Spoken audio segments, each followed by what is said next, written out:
berridos de Eleuterio Jaramillo. Llegó la violencia y se quedó.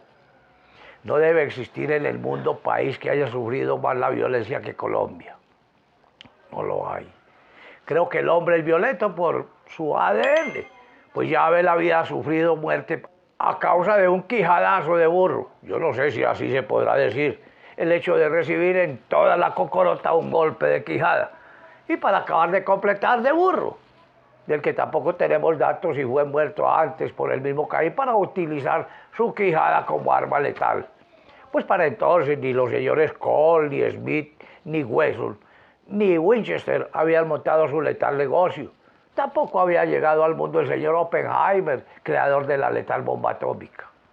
A pesar de que Colombia no ha contado con la suerte, yo diría más bien desgracia de tener entre sus aquí nacidos ningún personaje de estos, sí ha tenido la mala fortuna de contar con la época más violenta de violencia de que se tenga noticia en el mundo. Y no creo que para nuestro caso, el de Colombia, sea redundancia decir violenta violencia. Aquí hemos tenido bandidos de toda talla y condición, desde que asesinaron a don Jorge Eliezer, como en Bogotá decían. Se aprovecharon de ese suceso para acabar hasta con el nido de la perra. Se empezó la llamada violencia política.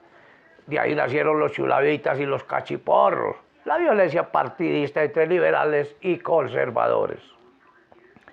Se puso tan grave la cosa que por un motivo inocente, como por ejemplo, de ir usted a un pueblo liberal o conservador luciendo una prenda, como por decir la corbata del color distinto al que se defendía en el pueblo, se corría el riesgo, en el mejor de los casos, de sufrir lo que llamaban la planchada, que consistía en que al sujeto que lucía rojo en un pueblo conservador o azul en un pueblo liberal, se sometía a que lo agarraran a planazos de machete o peinilla.